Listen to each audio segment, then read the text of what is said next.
Hello बच्चों, आप सभी का स्वागत है हमारे चैनल एनसीईआरटी ट्यूटोरियल के ऊपर। और यहां पर इस वीडियो में हम लोग पढ़ रहे हैं क्लास 8 के साइंस के चैप्टर नंबर 10 को, जिसका नाम है साउंड। यानी कि साउंड चैप्टर को यहां पर एनसीईआरटी बुक की मदद से लाइन बाय लाइन एक्सप्लेनेशन के साथ कंप्लीट चैप्टर हम लोग पढ़ने वाले हैं। समझ गए?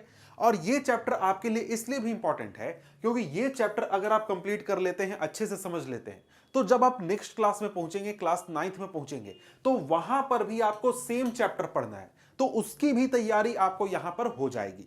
इसलिए आपको ये चैप्टर ध्यान से पढ़ना है क्योंकि क्लास 8 का भी आपका हो गया और साथ में क्लास 9th में यही चीज को थोड़ा सा एक्सटेंड करके पढ़ाया जाएगा, वो भी आपका साथ में तैयार हो जाएगा। तो आइए चैप्टर को शुरू करते हैं। चैप्टर का नाम क्या है? साउंड। तो भाई चैप्टर में हमें पढ़ना क्या है? चैप्टर में हमें पढ़ना है ये टॉपिक्स। क्या भाई? सबसे पहले तो हमें समझना है कि how is sound produced. Sound produce कैसे होता है? How does it travel from one place to another. Sound एक जगह से दूसरी जगह पर ट्रेवल कैसे करता है। इसके बाद हमें पढ़ना है how does we hear sound. हम आवाज को कैसे सुनने पाते हैं, हम आवाज कैसे निकालने पाते हैं। Why are some sounds louder than others. कुछ साउंड हमें लाउड सुनाई देते हैं और कुछ साउंड हमें मध्यम आवाज में, मतलब स्लो सुनाई देते हैं। We shall discuss such questions in this chapter. इन्हीं चीजों के बारे में यहां पर इस चैप्टर में हम लोग पढ़ने वाले हैं। तो आइए शुरू से शुरुआत करते हैं और जो इंट्रोडक्शन है चैप्टर का वो समझ लेते हैं। तो यहां पर हमारा क्या कह रहा है? कह रहा है कि how do you come to know that a period is over in your class. आपको कैसे पता चलता है कि आपके क्लास में, स्कूल में जो पीरियड है वो खत्म हो गया है और नया पीरियड शुरू होने वाला है। मतलब कि जैसे आप साइंस पढ़ते हैं, साइंस के बाद आपका पीरियड आया एसएसटी का, आपको कैसे पता चलता है? कैसे पता चलता है? तो वहां पर आपके स्कूल में क्या होता है? एक बेल होता है जो कि पीरियड खत्म होने के बाद बजाया जाता है और उसका जब आप साउंड सुनते हैं तब आपको पता चलता है। कहता कि you come to know easily that someone is at your door when he knocks और you hear the sound of the doorbell. कहता कि जब कोई आदमी आपके घर पर आता है तो घर पर आने समय वो क्या करता है? वो आपके दरवाजे पर अगर बेल है तो बेल बजाता है या फिर दरवाजे पर नॉक करता है, तब आपको उसका आवाज सुनाई देता है और आपको पता चलता है कि आपके घर के दरवाजे के ऊपर कोई गेस्ट आया है या फिर आपका कोई दोस्त आया है। समझ गए? आगे कहता है कि most of the time you can make out that most of the time you can make out that someone is approaching you by just hearing the footsteps। मतलब कि कई बार अगर आप खड़े हैं, कोई आपके पीछे से भी आपकी ओर अगर आता है तो आपको उसकी कदमों की आवाज सुनाई दे देती है, तो आपको पता चल जाता है कि कोई इंसान, कोई व्यक्ति आपकी ओर आ रहा है, आपके नजदीक आ रहा है। क्यों भाई? क्योंकि वहां पर फुट स्टेप्स का आवाज आपको, साउंड आपको सुनाई देता है। अब आगे यहां पर कहता है कि you might have played a game called hide and seek. In this game a person is blindfolded and has to catch the remaining players. How is it the blindfolded person able to guess which player is closest to her. अब यहां पर बात है कि आपने hide and seek खेला होगा। यहां पर क्या होता है? जो एक व्यक्ति होता है जिसको चोर एक प्रकार से हम घोषित कर देते हैं, उसकी आंखों पर पट्टी हम लगा देते हैं और वो व्यक्ति बाकी लोगों को खोजता है किस चीज की मदद से? सिर्फ साउंड की मदद से। और साउंड की मदद से ही वो पता करता है कि कहां पे कौन व्यक्ति छुपा हुआ है, कौन व्यक्ति कहां पर है, कौन सबसे नजदीक है, कौन सबसे दूर है। ठीक है? तो यहां पर आप क्या समझ रहे थे? वो एक प्रकार से साउंड का इंट्रोडक्शन है कि भाई साउंड हमारे आसपास जो है वो बहुत इंपॉर्टेंट है, हमारे लाइफ में बहुत इंपॉर्टेंट है। साउंड के बिना बहुत सारी एक्टिविटीज हैं हमारी जिंदगी में जो कि नहीं हो सकती हैं। आप डेली लाइफ में साउंड के बदौलत बहुत सारे टास्क कंप्लीट करते हैं। तो कहता है कि sound plays an important role in our lives. It helps us to communicate with one another. हम अब एक दूसरे से बातचीत कर सकते हैं। मैं आपसे बातचीत कर रहा हूं तो किस चीज की मदद से कर रहा हूं? साउंड की मदद से। ठीक है? कहता है कि we hear a variety of sound in our surroundings. हम अपने सराउंडिंग्स में, अपने आसपास की दुनिया में बहुत तरीके के आवाज सुनते हैं। आगे कहता है कि make a list of sounds you here in your surroundings. आप अपने आसपास में, अपने घर के आसपास या घर में ही जो आवाजें सुनते हैं उसका लिस्ट बनाइए कि आपको किन किन चीजों की, किस प्रकार की आवाजें सुनाई दे रही हैं। समझ गए। आगे कहता है कि in the music room of your school you hear the sounds produced by musical instruments like flute, tabla, harmonium etcetera. आप यहां पर जब अपने स्कूल के म्यूजिक रूम में जाते हैं, म्यूजिक क्लास के लिए जाते हैं, तो आपको तरह तरह के इंस्ट्रूमेंट के आवाज सुनाई देते हैं। सभी के साउंड अलग अलग होते हैं, जैसे फ्लूट हो गया, तबला हो गया, हारमोनियम हो गया, बैंजो हो गया, या फिर आपको ढोलक हो गया। बहुत तरीके के इंस्ट्रूमेंट हैं जिनसे तरह तरह के आपको साउंड सुनाई देते हैं। अब यहां तक आपका था चैप्टर का इंट्रोडक्शन।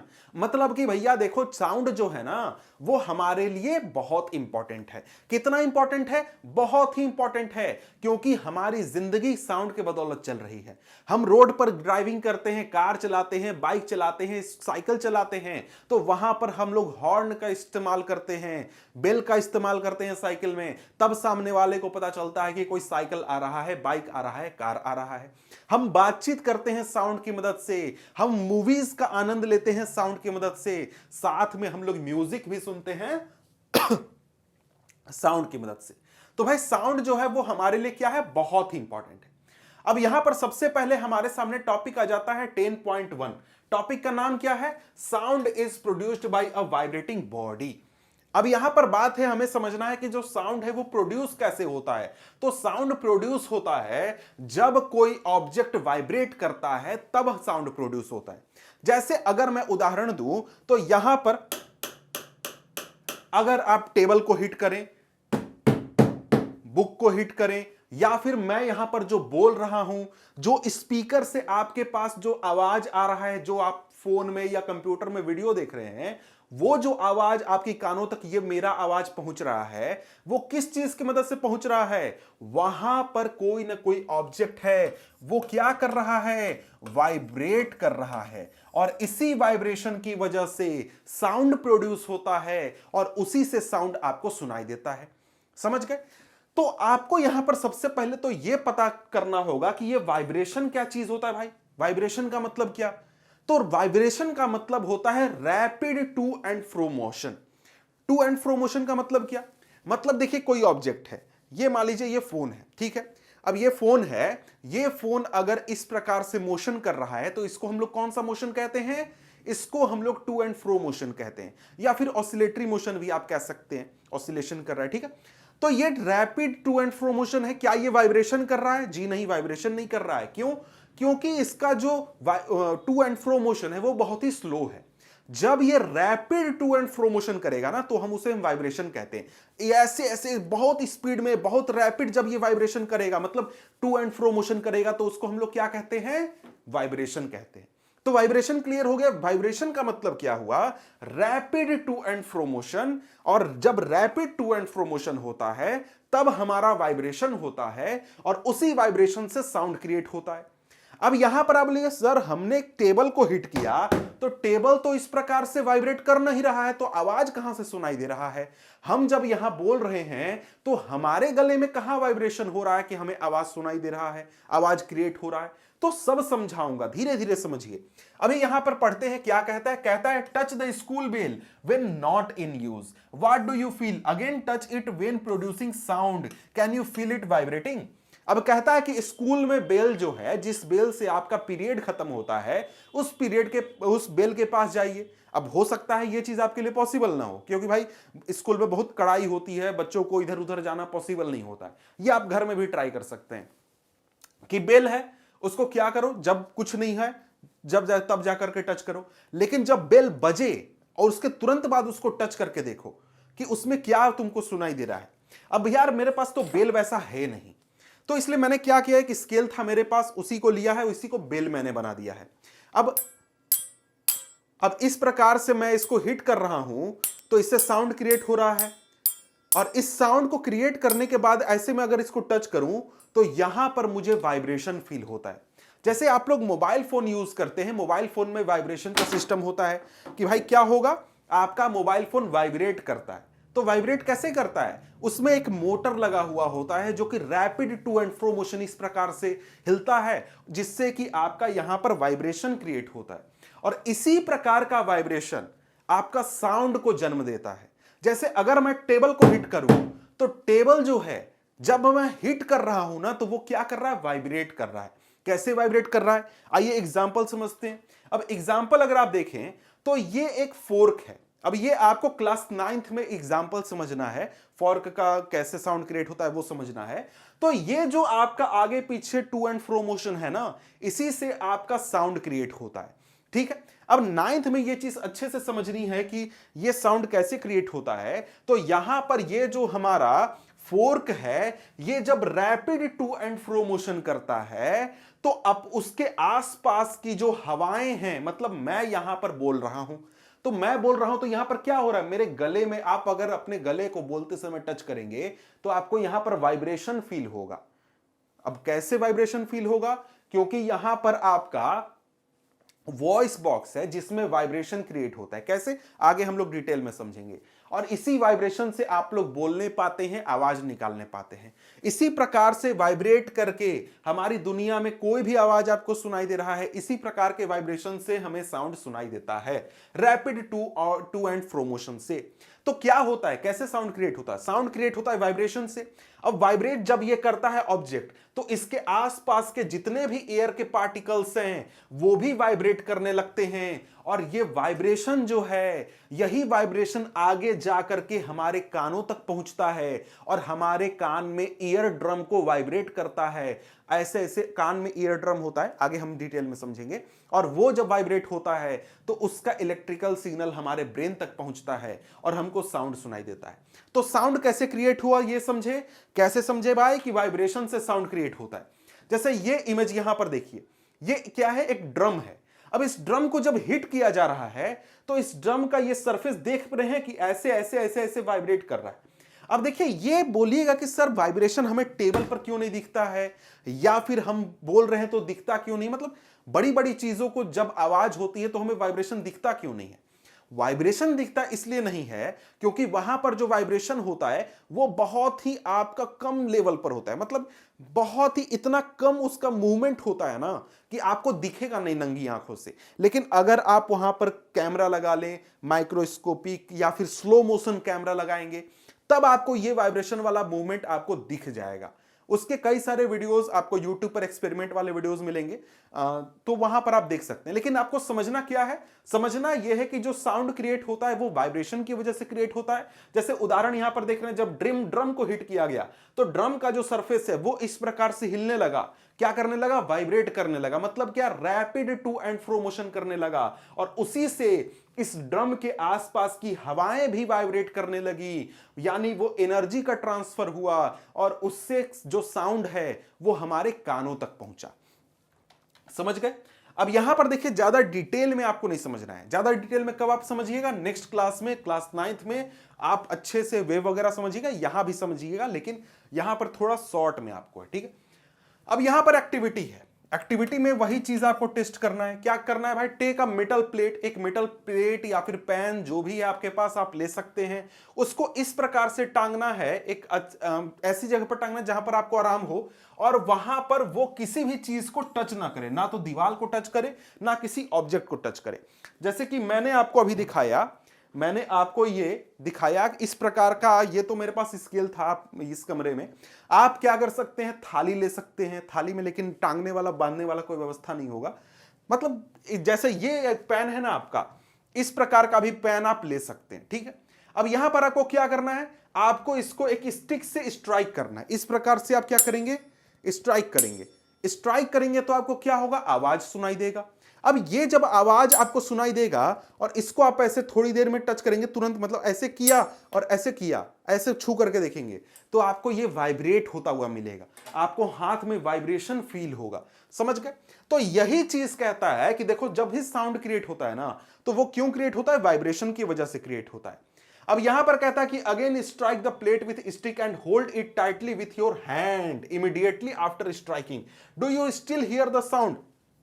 मतलब कहा कि देखो भाई, एक बार आपने क्या किया, ऐसे किया तो पूरा साउंड आपको सुनाई दिया, ठीक है, ऐसे किया तो साउंड सुनाई दिया। लेकिन दूसरी बार आप क्या करो, ऐसे हिट करके तुरंत इसको पकड़ लो तो आपको साउंड फिर नहीं सुनाई देगा। क्यों, क्यों नहीं सुनाई देगा, साउंड तुरंत बंद क्यों हो जाएगा, क्योंकि हमने जब इसको पकड़ा तो ये जो वाइब्रेशन कर रहा था, ये वाइब्रेशन को पकड़ करके हमने रोक दिया। जो ऑब्जेक्ट है ये प्लेट है, इसको वाइब्रेशन से हमने रोक दिया, वाइब्रेशन नहीं होने दिया, इसलिए साउंड भी हमारा क्या हो गया, बंद हो गया या फिर दब गया। ठीक है, अब यहां पर अगला यहां पर एक्सपेरिमेंट है, इसमें आपको क्या करना है, रबर बैंड लेना है और रबर बैंड को लेकर के यहां पर पेंसिल बॉक्स के ऊपर इस प्रकार से आपको स्ट्रेच कर देना है, ऐसे यहां पर ऐसे करके स्ट्रेच कर देना है और इसको प्लग करके छोड़ना है। अब यहां पर क्या होगा, यहां पर आपको साउंड सुनाई देगा। क्यों साउंड सुनाई देगा, क्योंकि यहां पर जो रबर बैंड है, ये रबर बैंड आपका पहला तो वाइब्रेट करेगा, उससे साउंड सुनाई देगा, और दूसरा जब ये इस प्लेट पर हिट करेगा तो वो प्लेट भी ऐसे ऐसे वाइब्रेट करेगा। अब ये वाइब्रेशन इतना छोटा है ना कि आपको आंख से दिखेगा नहीं, लेकिन ये साउंड बहुत अच्छा क्रिएट कर देता है, बहुत ज्यादा क्रिएट कर देता है। समझ गए। अब यहां पर क्या कहता है, as you learn in class 7 the to and fro और back and forth motion of object is called vibration. जो rapid to and fro motion है उसको हम लोग क्या बोलते हैं, वाइब्रेशन बोलते हैं। अब देखिए, ये rapid to and fro motion वाला जो डेफिनेशन है ये आपको अच्छे से 9th में बोला गया। यहां पर लेकिन सिंपल क्या बोलता है कि टू एंड फ्रो मोशन को ही हम लोग वाइब्रेशन बोलते हैं। समझ गए। लेकिन यहां पर अगर इसको देखें डिटेल में तो वाइब्रेशन का जो डिटेल्ड डेफिनेशन होता है उसमें rapid to and fro motion होता है। मतलब ये आपका वाइब्रेशन नहीं है, लेकिन इस प्रकार से एकदम रैपिड मूवमेंट होगा ना तो वो वाइब्रेशन होगा। समझ गए। आगे कहता है कि when a tightly stretched band is plucked it vibrates and produces sound. देखिए, जब आप किसी रबर को लेते हैं, जैसे मेरे पास फिलहाल तो रबर वैसा है नहीं, अब ये रबर है, अब इसको मैं ऐसे स्ट्रेच करता हूं और ऐसे छोड़ता हूं तो ये आपको शायद दिख रहा होगा कि ये क्या कर रहा है, वाइब्रेट कर रहा है, वाइब्रेट कर रहा है, और यहां पर थोड़ा सा साउंड भी क्रिएट हो रहा है। तो यही चीज है कि यहां पर ये वाइब्रेशन की वजह से साउंड क्रिएट कर रहा है। और यहां पर कहता है कि when it stops vibrating it does not produce any sound, और जब ये वाइब्रेशन बंद हो जाता है तब फिर हमें कोई साउंड नहीं सुनाई देता है। क्यों, क्योंकि वाइब्रेशन की वजह से ही साउंड क्रिएट होता है। अब आगे यहां पर है एक्टिविटी 10.3। अब यहां पर क्या करना है, एक मेटल डिश लेना है, उसमें पानी डाल देना है, उसको फिर स्ट्राइक करना है उसके एज को, और वहां पर हमको क्या करना है, साउंड देखना है कि साउंड हमें आ रहा है या फिर नहीं आ रहा है, और उसको टच करके देखना है कि उसमें कोई वाइब्रेशन हो रहा है या नहीं हो रहा है। और यहां पर इसको फिर से स्ट्राइक करके फिर वाटर के सरफेस को देखिए। अब यहां पर देखिए, इस प्रकार का एक्सपेरिमेंट आपको करने के लिए बोलता है कि आप क्या करिए, यहां पर इस प्रकार का एक प्लेट लीजिए, इसमें पानी डाल दीजिए, स्पून की मदद से उसको हिट कीजिए। पहली बार ये चेक कीजिए कि भाई साउंड आपको आया नहीं या नहीं आया। दूसरी बार आप हिट करेंगे तो आप चेक कीजिए कि वाटर का मूवमेंट हो रहा है या फिर नहीं हो रहा है। तो जब आप इसको देखेंगे ना तो यहां पर दिखेगा कि यहां पर आपको साउंड सुनाई देगा, लेकिन जैसा कि एक खाली बर्तन साउंड क्रिएट करता है वैसा साउंड हमें नहीं सुनाई देगा। और दूसरा जो वाटर आप देखेंगे, वाटर में आपको वेव्स दिखेंगे, ऐसे ऐसे वेव्स दिखेंगे। कैसे वेव्स दिखेंगे भाई, तो इस प्रकार का जब आपको वाटर पर देखिएगा तो ऐसा वेव्स निकलते हुए दिखेगा। ये तो सेंटर से निकल रहा है, लेकिन साइड से वेव्स आपको निकलते हुए, वेव्स बनते हुए दिखेंगे। ठीक है, अब यहां पर आगे बढ़े। आगे कहता है कि we see that a vibrating object produces sound. In some cases the vibration are easily visible to us, but in most cases their amplitude is so small that we can not see them, however we can feel them. कहता कि देखो, हमें पता है कि vibration की वजह से साउंड क्रिएट होता है, लेकिन बहुत सारे कंडीशन में वाइब्रेशन हमें आसानी से दिख जाता है। जैसे अगर हम लोग देखें तो यहां पर जो ड्रम का एग्जांपल मैंने तुमको दिखाया था, ड्रम वाले उदाहरण में तुमको दिखा कि ड्रम का जो प्लेट है वो ऐसे ऐसे हिल रहा है और उससे साउंड क्रिएट हो रहा है। लेकिन जब तुम एक टेबल को हिट करते हो तो टेबल का वाइब्रेशन तुम्हें दिखता नहीं है, क्योंकि यहां पर जो एम्पलीट्यूड है वाइब्रेशन का वो क्या है, बहुत कम है। अब एम्पलीट्यूड क्या होता है ये आपको आगे थोड़ा सा समय रुकिए, मैं आपको एम्पलीट्यूड अच्छे से समझाऊंगा, तब आपको ये चीज समझ में आ जाएगा अच्छे से। समझ गए कि एम्पलीट्यूड जो है वो बहुत कम होता है। मतलब कि यहां पर जो प्लेट, जो हमारा टेबल है, टेबल का जो सरफेस है वो कितना ऊपर नीचे हुआ अपने मीन पोजीशन से, मतलब जहां पर वो नॉर्मली रहता है, जब हमने हिट किया तो कितना नीचे गया, कितना ऊपर गया, ये जो चीज है ना ये हमारा एम्पलीट्यूड होता है। शॉर्ट में समझा रहा हूं, आगे अच्छे से समझाऊंगा। समझ गए। तो एम्पलीट्यूड क्या, बहुत कम है। मतलब कि जो सरफेस है हमारे टेबल का वो बहुत ज्यादा ऊपर और बहुत ज्यादा नीचे नहीं जाता है, वो अपने मीन पोजीशन थोड़ा सा ऊपर थोड़ा सा नीचे जाएगा, ऐसे ऐसे ऐसे ऐसे बस हो जाएगा। तो हमें दिखेगा ही नहीं, हमें लगा कि यार वाइब्रेशन नहीं हो रहा है, लेकिन वहां पर साउंड क्रिएट क्यों हो रहा है, वाइब्रेशन की वजह से। समझ गए। आगे यहां पर कहता है, आगे यही चीज है, आपको एक एक्सपेरिमेंट है, ये तो आप अपने घर में अगर आप चाहें एक्सपेरिमेंट करना तो कर सकते हैं कि आपको क्या करना है, कोकोनट शेल लेना है और उसकी मदद से एक आपको म्यूजिकल इंस्ट्रूमेंट बनाना है जिसको कि एक तारा बोलते हैं। एक तारा क्या होता है, ये एक प्रकार का इंस्ट्रूमेंट होता है जिसमें कि आपको एक स्ट्रिंग होता है, एक सिंगल स्ट्रिंग होता है और इसमें बांस की मदद से आपको कोकोनट का जो हॉलो शेल होता है उसकी मदद से इसको बनाया जाता है। और यहां पर आपको जब यहां पर इस प्रकार के एक बो की मदद से आप क्या करेंगे, इसको ऐसे ऐसे हिट करेंगे, रगड़ेंगे, तो आपका क्या होगा, साउंड क्रिएट होगा। साउंड क्रिएट क्यों होगा, क्योंकि पहला तो ये स्ट्रिंग वाइब्रेट करेगा और दूसरा ये जो पूरा एक तारा है ना, पूरा एक तारा ही वाइब्रेट करेगा जिसकी वजह से यहां पर साउंड क्रिएट होता है। समझ गए। आगे कहता है कि make a list of familiar musical instruments and identify there vibrating parts. अब कहता है कि आपको क्या करना है, आपको म्यूजिकल इंस्ट्रूमेंट का लिस्ट बनाना है और यह चेक करना है कि उसमें कौन कौन सी चीजें वाइब्रेट करती हैं, कौन कौन से पार्ट्स वाइब्रेट करते हैं। अब यहां पर टेबल में कुछ एग्जाम्पल दिए गए हैं और यहां पर आपको कहा जा रहा है टेबल को क्या करने के लिए, कंप्लीट करने के लिए। अब जैसे यहां पर देखिए, वीणा में स्ट्रेच स्ट्रिंग होता है, तबला में स्ट्रेच मेम्ब्रेन होता है, ढोलक में भी स्ट्रेच मेम्ब्रेन होता है, गिटार में स्ट्रेच स्ट्रिंग होता है। इसी प्रकार से और भी चीजें होती हैं जिसमें कि अलग अलग तरीके से साउंड क्रिएट होते हैं। अब लेकिन आपको यह समझना है कि जब भी गिटार हम लोग बजाते हैं तो वहां पर जो साउंड क्रिएट होता है वो सिर्फ हमारे स्ट्रिंग की वजह से नहीं होता है, वो पूरे गिटार की वजह से होता है। क्योंकि जब हम वहां पर एक स्ट्रिंग को हिट करते हैं, वाइब्रेट करवाते हैं, तो उस वाइब्रेशन के साथ, उस स्ट्रिंग के साथ पूरा का पूरा गिटार हमारा वाइब्रेट करता है जिससे कि साउंड क्रिएट होता है। समझ गए। तो कोई भी म्यूजिकल इंस्ट्रूमेंट होता है ना, उसमें जो वाइब्रेशन होता है वो सिर्फ मेम्ब्रेन की वजह से या फिर स्ट्रिंग की वजह से नहीं होता है, पूरा का पूरा जो हमारा म्यूजिकल इंस्ट्रूमेंट है, पूरे म्यूजिकल इंस्ट्रूमेंट में वाइब्रेशन होता है जिससे कि हमें साउंड सुनाई देता है। जैसा यहां पर देखिए, यहां पर क्या है, यहां पर एक आपका इसको गमला कह सकते हैं या फिर आपको सुराही या फिर इस प्रकार के कई सारे नाम है अलग अलग इलाके में। तो उससे आप म्यूजिक जब बजाते हैं तो यहां पर ये पूरा का पूरा वाइब्रेट करता है, इसके अंदर का पूरा एयर वाइब्रेट करता है और साउंड क्रिएट होता है। यहां पर जब आप मंजीरा बजाते हैं या फिर झाल भी इसको कहा जाता है, इसको जब आप बजाते हैं तो यहां पर ये पूरा का पूरा झाल वाइब्रेट करता है। समझ गए, जिससे कि साउंड क्रिएट होता है। तो कई सारे म्यूजिकल इंस्ट्रूमेंट हैं, कई तरीके से काम करते हैं, लेकिन पूरा का पूरा म्यूजिकल इंस्ट्रूमेंट मिलकर के साउंड क्रिएट करता है। अब यहां पर एक और एक्सपेरिमेंट है जिसमें कि आपको क्या बनाना है, जल तरंग बनाना है।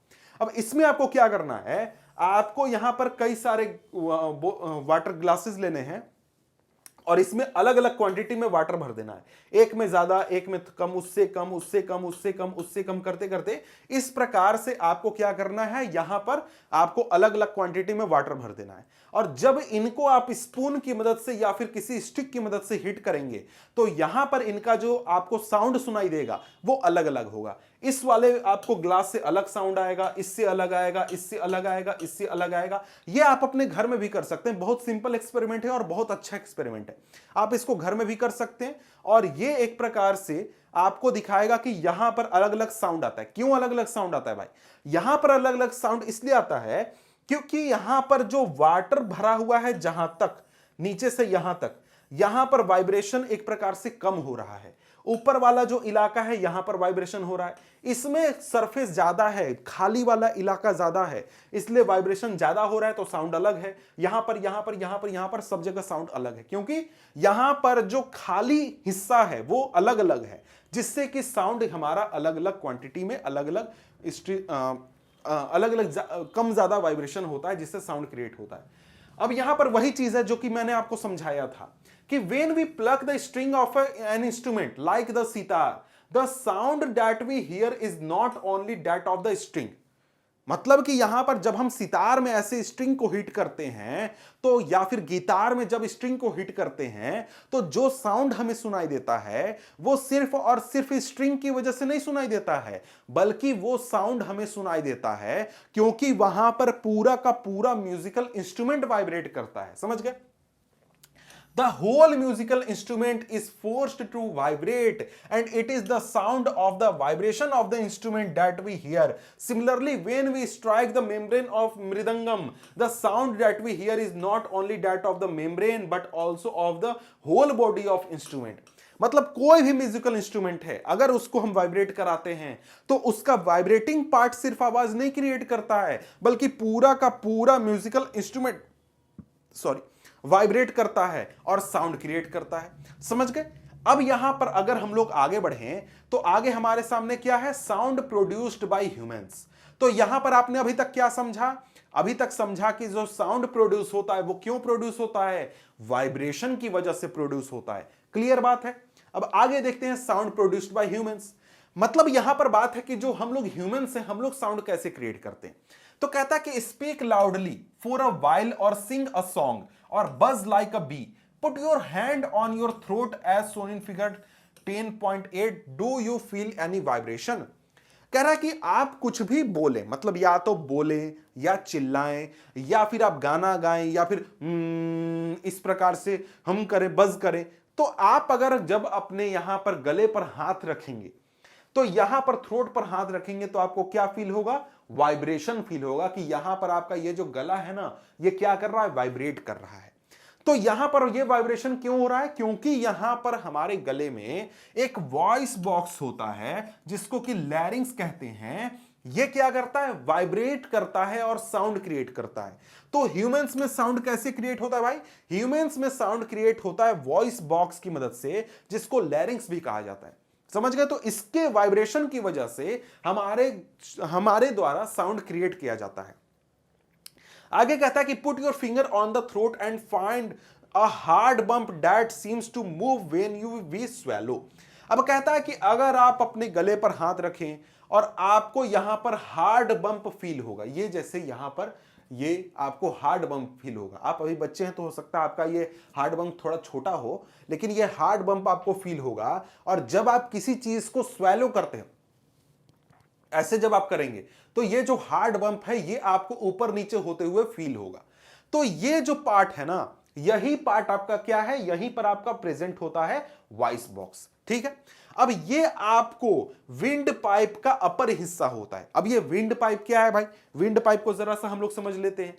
तो यहां पर अगर मैं आपको दिखाऊं तो यहां पर ये आपका शरीर है, आपके शरीर का हिस्सा है, मतलब कि आपका जो ये गला है। अब यहां पर देखिए ये आपका माउथ है, माउथ से ऐसे गया कनेक्शन। अब आपको पता है कि इसी माउथ से आप सांस भी ले रहे हैं और इसी माउथ से आप खाना भी खाते हैं। तो यहां से आपको दो पाइप्स निकलते हैं। पहला पाइप आपका हो गया फूड पाइप, जिससे कि आपका खाना कहां पहुंचता है? खाना पहुंचता है स्टमक में। ठीक है? और दूसरा पाइप हो गया विंड पाइप, और ये आपका हिस्सा ऐसे विंड पाइप है। तो विंड पाइप आपके लंग्स से कनेक्टेड होता है, जिससे कि आपका विंड जो है अंदर बाहर होता है। और जब आपको खाना खाना होता है तब ये विंड पाइप बंद हो जाता है और आपका खाना कहां चला जाता है? ओसोफेगस यानी कि फूड पाइप से आपके स्टमक में चला जाता है। तो यहां पर ये आपका विंड पाइप है। विंड पाइप को थोड़ा सा और भी अच्छे से मुझे दिखाना होगा, तब आप चीजों को अच्छे से समझने पाएंगे। एक सेकेंड। तो यहां पर देखिए, ये देख रहे हैं, तो ये वाला विंड पाइप है जो कि आपके लंग्स से कनेक्टेड है, और ये वाला फूड पाइप है जो कि आपके स्टमक से कनेक्टेड है। तो ये जो विंड पाइप है ना, विंड पाइप का जो सबसे ऊपर वाला हिस्सा है, यहां पर ये जो कनेक्शन है, जहां पर आपका विंड पाइप से विंड पाइप और फूड पाइप कनेक्ट होते हैं, यहीं पर आपका प्रेजेंट होता है हमारा क्या? लैरिंग्स, यानी कि वॉइस बॉक्स प्रेजेंट होता है। समझ गए? तो इसको अगर मैं और दूसरा इमेज दिखाऊं तो यहां पर अगर आप देखिए तो यहीं पर आपका है वॉइस बॉक्स। कहां पर है भाई? तो यहां देखो, ये आपका फूड पाइप हो गया और ये आपका विंड पाइप हो गया। यहीं पर आपका वॉइस बॉक्स होता है। अब यहां पर वॉइस बॉक्स का स्ट्रक्चर अगर आप देखें तो इस प्रकार का स्ट्रक्चर होता है। इसमें क्या होता है भाई? आइए जरा से एनसीईआरटी से ही समझते हैं। तो यहां पर अगर हम लोग देखें तो यहां पर कहता है कि two vocal cords are stretched across the voice box और larynx in such a way that it leaves a narrow slit between them for the passage of air. अब इसका यहां पर इमेज यहां भी दिखाया गया है कि आपका जो यहां पर वॉइस बॉक्स है, इसमें दो आपके क्या होते हैं भाई, दो होते हैं वोकल कॉर्ड्स। अब ये वोकल कॉर्ड्स का इमेज यहां पर आपको उतना क्लियर दिख नहीं रहा होगा, इसलिए मैं ये वाला इमेज खोलता हूं। तो इस इमेज में आप देख रहे हैं कि यहां पर जो ये चीज है ना, और ये क्या है आपके वोकल कॉर्ड्स से, और यही वोकल कॉर्ड्स जो होते हैं वो आपस में सटे हुए होते हैं इस प्रकार से, और जब इससे एयर पास होता है तो इन वोकल कॉर्ड्स की मदद से हम एयर को अंदर बाहर जाने से रोकते हैं। उससे हम क्या करते हैं, हमारे गले से जो एयर पास हो रहा है उसमें वाइब्रेशन क्रिएट करते हैं, ये भी वाइब्रेट करता है और इसी की मदद से हम लोग एयर में वाइब्रेशन क्रिएट करते हैं, और जब वो एयर बाहर आता है तो साउंड के साथ बाहर आता है। तो हमारा जो यहां पर वोकल कॉर्ड है वो वाइब्रेट करता है और एयर के फ्लो को कंट्रोल करता है, उसको वाइब्रेट करने में मदद करता है, जिससे कि हम साउंड क्रिएट करते हैं। समझ गए? तो यहां पर एक YouTube वीडियो होगा जिसका मैं लिंक आपको डिस्क्रिप्शन में दे दूंगा, जिसमें कि आपको इसका वर्किंग दिखाया जाएगा। समझ गए? रियल इमेज, तो उसका लिंक मैं आपको डिस्क्रिप्शन में दे दूंगा, तो वो आप देख सकते हैं अगर आपको ये चीज देखने में इंटरेस्ट है कि ये वर्क कैसे करता है। तो यहां पर मैं कॉपीराइट की वजह से नहीं दिखा सकता हूं। समझ गए? अब यहां पर अगर हम लोग देखें तो आगे हमारे सामने क्या आता है, आगे कहता है कि when the lungs force air through the slit, the vocal cords vibrate, producing sound। जब हमारा लंग्स से एयर आता है तो उससे हमारा वोकल कॉर्ड क्या होता है, वाइब्रेट होता है, और साथ में वहां पर जो एयर क्रॉस हो रहा है एयर भी वाइब्रेट होता है, जिससे कि हमारा यहां पर क्या होता है, साउंड क्रिएट होता है। कहता है कि muscles attach to the vocal cord can make the cord tight or loose. यहां पर जो हमारा वोकल कॉर्ड है उससे हमारे कई सारे मसल्स कनेक्टेड होते हैं, जैसे कि ये इधर मसल है, इधर मसल है, ये मसल है, ये मसल है, और ये मसल क्या करते हैं, ये मसल एक प्रकार से हमारे वोकल कॉर्ड्स को कंट्रोल करते हैं कि वोकल कॉर्ड टाइट हो जाए या लूज हो जाए, एयर को जाने दे या फिर रोक दे, और इसी कंट्रोल की वजह से हम क्या करते हैं, यहां पर साउंड क्रिएट करते हैं हमारे वॉइस बॉक्स में। समझ गए? तो यहां पर अगर हम लोग देखें तो यहां पर हमारा साउंड कैसे क्रिएट होता है ये आप समझ गए। कहता है कि when the vocal cords are tight and thin, the type or quality of voice is different from that when they are loose and thick। तो यहां पर यही चीज है कि जब हमारा वोकल कॉर्ड टाइट और थिन होगा, समझ गए, तो उसका क्वालिटी अलग होगा। जब हमारा वोकल कॉर्ड लूज होगा, थिक होगा, तो उसका क्वालिटी अलग अलग होगा। तो यहां पर यह काम कैसे करता है ये आपको समझाया गया है एक्सपेरिमेंट में। आपको यहां क्या कहा जा रहा है, कहा जा रहा है कि आप दो रबर के स्ट्रेचेस लीजिए, उनको आपस में इस प्रकार से सटा दीजिए, और उससे आप क्या करिए, यहां पर आवाज को पास करने की कोशिश कीजिए। तो ये जब आप करेंगे ना, तो यहां से जब आपका एयर पास होगा ना, तो किसी न किसी प्रकार का साउंड क्रिएट होगा, जिससे कि आप यहां पर समझ पाएंगे कि कैसे हमारा काम करता है हमारा वॉइस बॉक्स। यहां पर देख सकते हैं, ये आपको एक्सपेरिमेंट करना है, ये पेपर की मदद से भी आप कर सकते हैं। तो यहां पर समझे, तो यहां पर आपका साउंड क्रिएट होगा इसी से, और वहां पर इसी प्रकार से आपका यहां पर जो वॉइस बॉक्स है ये फंक्शन करता है, वर्क करता है। अब यहां पर देखें तो यहां पर आपको एक जानकारी दी गई है। क्या दिया गया है कि देखिए, अगर आप मर्दों की बात करें, लड़कों की बात करें, जो एडल्ट हैं, जो बड़े हैं, 20, 30, 50 साल के जो लोग हैं, उनका जो वोकल कॉर्ड होता है उसका साइज क्या होता है, 20 मिलीमीटर होता है। समझ गए? और अगर लेडीज की बात करें, महिलाओं की बात करें, तो उनका कितना होता है, 15 मिलीमीटर लॉन्ग होता है। और चिल्ड्रन जो होते हैं, बच्चे होते हैं, उनमें वोकल कॉर्ड और भी छोटा होता है। इसी वजह से अलग अलग लोगों का अलग अलग आवाज होता है। जो लड़के होते हैं उनका आवाज आपको भारी सुनाई देगा, जैसे मैं बोल रहा हूं, मेरा आवाज आपको भारी सुनाई देगा। लेकिन वही कोई बच्चा बोलेगा तो उसका आवाज आपको इस प्रकार का सुनाई देगा। क्यों? क्योंकि वो बच्चा है। क्यों? क्योंकि उसका वहां पर जो वोकल कॉर्ड है वो छोटा है। लेकिन कोई लड़की बोलेगी तो उसका आवाज आपको अलग सुनाई देगा, क्योंकि उसका वोकल कॉर्ड का साइज थोड़ा सा अलग है। समझ गए? अब यहां पर अगर हम लोग आगे बढ़े तो आगे हमारे सामने टॉपिक है, sound needs a medium for propagation. मतलब साउंड क्या है, साउंड को ट्रैवल करने के लिए मीडियम चाहिए होता है। मतलब क्या? मतलब अगर मैं अंतरिक्ष पर चले जाऊं और अंतरिक्ष में चले जाऊं और वहां पर जाकर खूब चिल्लाऊं इसी तरीके से, तो क्या मेरे बगल में कोई खड़ा रहेगा तो उसको आवाज सुनाई देगा? जी नहीं, बिल्कुल नहीं सुनाई देगा। क्यों नहीं सुनाई देगा? क्योंकि हमारे एटमॉस्फेयर के बाहर जो अंतरिक्ष है वहां पर क्या है, वहां पर वैक्यूम है, वहां पर पार्टिकल्स हैं ही नहीं। तो साउंड जो है उसको मूवमेंट करने के लिए, साउंड को प्रोपगेट करने के लिए मीडियम चाहिए होता है। मीडियम मतलब क्या, पार्टिकल्स चाहिए होते हैं। जैसे मैं यहां पर बोल रहा हूं और यहीं पर मेरा माइक लगा हुआ है, लेकिन यहां से साउंड यहां तक कैसे पहुंच रहा है, क्योंकि यहां पर मेरे पास मीडियम है। कौन सा मीडियम है, एयर मीडियम है, जो कि मेरे साउंड के एनर्जी को यहां से उठा करके यहां तक पहुंचा रहा है और फिर यहां से यह साउंड रिकॉर्ड हो रहा है। समझ गए। और यहां पर मैं बोल रहा हूं और मेरे कमरे में कोई भी अगर आदमी खड़ा रहेगा तो उसको आवाज सुनाई देगा। क्यों सुनाई देगा, क्योंकि हम दोनों के बीच में मीडियम है, एयर हमारा मीडियम है जो कि मेरे साउंड के एनर्जी को कैरी कर रहा है उस तक। लेकिन अंतरिक्ष में जाकर मैं अगर बोलूं और कोई मेरे बगल में भी आकर के खड़ा हो जाएगा तो उसको आवाज सुनाई नहीं देगा। क्यों, क्योंकि मैं बोलूंगा तो यहां से जो एनर्जी निकला उस एनर्जी को यहां पर कैरी करने के लिए मीडियम नहीं है। मीडियम बहुत इंपॉर्टेंट है, क्योंकि साउंड जो है वो मीडियम की मदद से प्रोपगेट करता है, मूव करता है। समझ गए। कहता है कि when you call up your friend who is standing at a distance, your friend is able to hear your voice. How does the sound propagate or travel to her? मतलब कि कोई आपका दोस्त खड़ा है, उसको आपने आवाज दिया, वो सुन लिया। उसने कैसे सुन लिया भाई, सुन लिया क्योंकि हम दोनों के बीच में, आपके और आपके दोस्त के बीच में क्या है, मीडियम है। कौन सा मीडियम है, एयर मीडियम है। समझ गए। अब यहां पर आपको क्या करना है, आपको एक एक्सपेरिमेंट बोला जा रहा है। एक्सपेरिमेंट में आपको क्या करना है, यहां पर सेल फोन को आपको एक ग्लास में लेना है। समझ गए।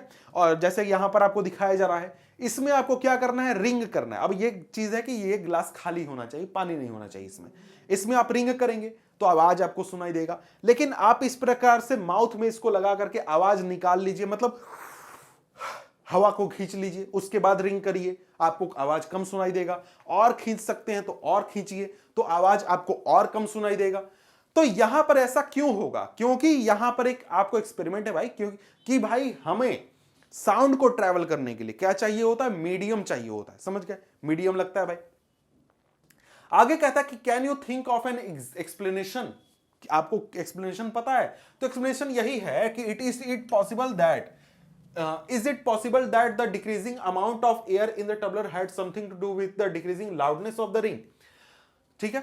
Indeed, if you had been able to suck all the air in the tumbler, you will not listen to any sound. वही चीज है भाई जो मैंने आपको समझाया कि साउंड को ट्रैवल करने के लिए मीडियम चाहिए होता है। अगर आप उस ग्लास में से आप मीडियम निकाल देंगे, मतलब एयर को निकाल देंगे, तो साउंड को कैरी कौन करेगा, साउंड को वहां से आपको स्पीकर से बाहर कौन निकालेगा। तो भाई मीडियम चाहिए साउंड को ट्रैवल करने के लिए। कहता है कि actually sound needs a medium to travel when air has been removed completely from a vessel. It is said there is a vacuum. भाई किसी भी बर्तन से अगर आप पूरी तरीके से एयर निकाल देंगे तो क्या होगा, वहां पर वैक्यूम होगा। जैसे कि हमारे एटमॉस्फेयर के बाहर अंतरिक्ष में वैक्यूम है। अंतरिक्ष में जाकर जितना चिल्लाना है चिल्लाओ, कोई नहीं सुनेगा। आपके बगल में भी कोई खड़ा होगा तो कोई नहीं सुनेगा। क्यों नहीं सुनेगा, क्योंकि वहां पर हमारा वैक्यूम है। कोई भी मीडियम नहीं है जो कि हमारे साउंड के एनर्जी को कैरी करके आप तक पहुंचाए या फिर आपके दोस्त तक पहुंचाए। समझ गए। आगे अगर हम देखें तो कहता है कि the sound can not travel through a vacuum. Sound vacuum के थ्रू ट्रैवल नहीं कर सकता है। साउंड को ट्रैवल करने के लिए मीडियम चाहिए होता है। और हां, एक चीज इंपॉर्टेंट कि भाई साउंड को ट्रैवल करने के लिए जो मीडियम चाहिए वो जरूरी नहीं है कि एयर हो। मतलब साउंड वाटर के थ्रू भी ट्रैवल कर सकता है, साउंड सॉलिड के थ्रू भी ट्रैवल कर सकता है, लिक्विड के थ्रू भी ट्रैवल कर सकता है। मीडियम कौन सा है वो मैटर नहीं करता है, वो सॉलिड, लिक्विड, गैस कुछ भी हो सकता है, लेकिन मीडियम होना चाहिए। साउंड को ट्रैवल करने के लिए मीडियम जरूरी है, भले ही वो एयर हो, भले ही वो आपका कोई स्टिक हो इस प्रकार का, या फिर अगर आप चाहें तो कोई लिक्विड हो, कोई ना कोई मीडियम होना चाहिए, तभी साउंड ट्रैवल करेगा। जरूरी नहीं है कि वो एयर ही हो। अब यहां पर यही चीज है, the sound travel in liquid, let's find out. क्या साउंड लिक्विड में ट्रैवल करता है, ये हमें पता करना है। जी हां, ट्रैवल करता है, लेकिन कैसे, आइए चेक करते हैं। आपको यहां पर बोला जा रहा है कि आप क्या करिए, एक बाल्टी लीजिए, उसमें बाल्टी या फिर कोई भी आप बर्तन ले सकते हैं, उसमें आप रिंग बजाइए इस प्रकार से और कान को डाल करके सुनिए। क्या आपको सुनाई देगा? जी हां, आपको बिल्कुल सुनाई देगा। क्यों? क्योंकि साउंड को मीडियम चाहिए, भले ही वो लिक्विड मीडियम हो, लिक्विड मीडियम से साउंड ट्रेवल कर जाएगा, आपको आवाज सुनाई दे देगा। इसी प्रकार से अगर आप सॉलिड की बात करें तो साउंड जो है वो सॉलिड से भी ट्रेवल करता है। तो सॉलिड से कैसे चेक करिएगा, इसी प्रकार का एक स्टिक लीजिए, जैसे ये मेरे पास छोटा सा है, आप बड़ा सा ले सकते हैं। उसको लेकर के आप क्या करिए, ऐसे यहां पर कान पर लगाइए और कान पर लगा करके जब इसको ऐसे हिट करिएगा तो आपको कान में आवाज सुनाई देगा। इससे ज्यादा आसान एक्सपेरिमेंट कि आप क्या करिए, आप टेबल पर इस प्रकार से कान रख लीजिए, लगा लीजिए और अपने दोस्त को बोलिए इस तरफ से स्क्रैच करने के लिए या फिर हिट करने के लिए, आपको साउंड सुनाई देगा? जी हां, बिल्कुल सुनाई देगा, क्योंकि आपको यहां पर मीडियम मिल गया साउंड को ट्रैवल करने के लिए, साउंड आपके कान तक पहुंच जाएगा। तो इस प्रकार से साउंड जो है वो ट्रैवल करता है किससे? मीडियम से। मीडियम मतलब एयर भी हो सकता है, लिक्विड भी हो सकता है, गैस भी हो सकता है। क्लियर बात है? अब यहां पर आगे बढ़े, आगे कहता है कि you can also perform the above activity by placing your ear at one end of the long wooden or metallic table and asking your friend to gently scratch the other end of the table। वो चीज है जो कि मैंने आपको समझा दिया। अब आगे देखें तो आगे यहां पर कहता है कि we find that sound can travel through wood or metal। In fact, sound can travel through any solid, किसी भी solid से travel कर सकता है। You can perform interesting activities to show that sound can travel through strings। Have you ever made a toy telephone? इस प्रकार के telephone आपने कभी बनाकर देखे हैं, जिसमें आप क्या करेंगे, एक तरफ आप ग्लास ले लेंगे, उसको स्ट्रिंग की मदद से जोड़ देंगे, दूसरी तरफ ग्लास लगा लेंगे और जब आप इसमें बोलेंगे तो आपको यहां साउंड सुनाई देगा। कैसे सुनाई देगा? क्योंकि साउंड यहां पर इस स्ट्रिंग की मदद से क्या कर रहा है, ट्रैवल कर रहा है और इससे आपका यहां पर साउंड किस चीज से मूव कर रहा है, सॉलिड से मूव कर रहा है। तो ये एक अच्छा एक्सपेरिमेंट है। अब कहता है कि we have learn so far that the vibrating object produce sound and it is carried in all direction in a medium. The medium could be gas, liquid or a solid. मतलब क्या? मतलब जब sound create होता है तो sound medium के through travel करता है और उसी मीडियम से सुनने वाले या फिर रिसीवर तक साउंड पहुंचता है। अब एक चीज और है जो कि आपको थोड़ा सा समझना चाहिए, वो ये है कि जब आपका साउंड क्रिएट होता है, चाहे वो किसी भी चीज से क्रिएट हो, किसी भी ऑब्जेक्ट के द्वारा साउंड क्रिएट होगा, तो वो जो साउंड है वो सिर्फ एक डायरेक्शन में नहीं निकलता है बल्कि सभी डायरेक्शन में साउंड निकलता है। इस प्रकार से मतलब यहां पर अगर मैं बोल रहा हूं तो मेरे गले से जो साउंड निकल रहा है वो इसी प्रकार से चारों ओर निकल रहा है। इधर भी साउंड जा रहा है, इधर भी जा रहा है, इधर भी जा रहा है, नीचे भी जा रहा है। कैसे जा रहा है? क्योंकि मैं जब बोल रहा हूं यहां से तो मेरा जो ये वाइब्रेशन है वॉइस बॉक्स का, उसके वाइब्रेशन की वजह से पूरा एयर वाइब्रेट हो रहा है और एयर वाइब्रेट हो रहा है मतलब क्या, ऐसे rapid to and fro motion कर रहा है। तो यहां पर बात है कि यहां पर इससे साउंड क्रिएट होके सभी डायरेक्शन में निकल रहा है, सभी डायरेक्शन में मूव कर रहा है। अगर इस कमरे में कोई व्यक्ति, कोई आदमी ऊपर बैठ जाए, उधर चल जाए, उधर जाए, उधर जाए, नीचे जाए, कहीं भी बैठे है, उसको साउंड सुनाई देगा। और यहां पर मीडियम अगर वाटर होता तो भी उसको सुनाई दे देता, उसमें उसको कोई परेशानी नहीं होती। समझ गए? अब आगे इसके बाद यहां पर बात करें तो आगे हमारे सामने क्या है, we hear sound through our ears. हम जो साउंड सुनते हैं वो कैसे सुनते हैं, हमारे कानों की मदद से सुनते हैं। तो भाई ये तो आपको पता है कि ये कान है जिससे कि आपको आवाज सुनाई देता है। और ये कान कैसे सुनता है? जिस प्रकार से साउंड क्रिएट होता है उसी प्रकार से हम साउंड को रिसीव करते हैं, बिल्कुल उसका उल्टा। मतलब हम लोग यहां पर एनर्जी लगा करके हम लोग अपने गले में वोकल कॉर्ड्स को वाइब्रेट करा करके साउंड क्रिएट करते हैं। हमारे ईयर में एक ईयर ड्रम होता है जो कि एक रबर के सरफेस जैसा होता है, मतलब स्ट्रेच रबर जैसा होता है। समझ गए? और हम जब साउंड हमारे कानों में पहुंचता है तो वो जो ईयर ड्रम है वो उस साउंड की वजह से ऐसे ऐसे वाइब्रेट करता है और हमारा माइंड जो है उसी वाइब्रेशन को रीड करता है और सिग्नल को प्रोसेस करके आवाज को सुनने पाता है। समझ गए? तो यहां पर जो हमारा ईयर का वर्किंग है वो हमारे थ्रोट यानी वोकल कॉर्ड के वर्किंग का बिल्कुल उल्टा है, हमारे वॉइस बॉक्स के वर्किंग का बिल्कुल उल्टा है। हम लोग यहां पर अपने वॉइस बॉक्स में एनर्जी लगा करके वाइब्रेशन करके साउंड क्रिएट करते हैं और हमारे ईयर में क्या होता है, साउंड जब आता है तो उस साउंड की वजह से हमारे ईयर ड्रम में वाइब्रेशन होता है और उसी वाइब्रेशन को हमारा माइंड रीड करता है। समझ गए? यही चीज कहता है कि the shape of the outer part of year is like a funnel. When sound enters it, it travels down a canal. At the end, there is a thin stretch membrane. It is called the eardrum. कहता कि अगर आप अपने कान को देखें तो आपके कान का जो बाहर का हिस्सा है वो कैसा होता है, वो एक फनल के जैसा होता है। फनल के जैसा होता है मतलब कहने का क्या है, मतलब इसका शेप इस प्रकार का है कि ज्यादा से ज्यादा साउंड को अंदर पहुंचाया जाए, यहां पहुंचाया जाए, और जब आपका साउंड यहां पर पहुंचेगा तो ये वो जो हिस्सा है ये आपका एक स्ट्रेच रबर जैसा स्ट्रक्चर होता है जिसको कि हम लोग ईयर ड्रम कहते हैं। तो जब साउंड यहां पर पहुंचता है तो ये ईयर ड्रम इस प्रकार से वाइब्रेट करता है। किसकी वजह से, साउंड की वजह से ये वाइब्रेट करता है। और इसी वाइब्रेशन को यहां पर हमारा ईयर जो है वो क्या करता है, इलेक्ट्रिकल सिग्नल में कन्वर्ट करता है, और वो इलेक्ट्रिकल सिग्नल हमारे ब्रेन तक पहुंचता है, और ब्रेन उसको प्रोसेस करके ये पता करता है कि कौन सा आवाज आ रहा है, कैसा आवाज आ रहा है। समझ गए। अब इसी चीज को और डिटेल में अगर हम लोग देखें, क्या कह रहा है, कह रहा है कि it performs an important function to understand what the eardrum does, let us build an tin can model of eardrum. अब यहां पर मॉडल क्या है, मैं शॉर्ट में समझाता हूं कि यहां पर देखिए आपको क्या करना है, एक बर्तन लेना है, उसमें ऊपर आपको क्या करना है, रबड़ का एक जैसे बलून वगैरह हो गया, उसको लेकर के स्ट्रेच करके लगा देना है, नीचे से आपको एयर देना है, और उससे क्या होगा, ये आपको मूव करेगा, जिससे कि आपका यहां पर मूवमेंट होगा। और ये यहां पर कुछ आप दाने रखेंगे, कुछ स्टोन्स रख सकते हैं छोटे छोटे, और वो हिलेंगे। इसी प्रकार से ईयर मूव वर्क करता है। तो इससे अच्छा है कि मैं आपको वीडियो दिखा देता हूं, जिससे कि ये आपको समझ में आ जाएगा।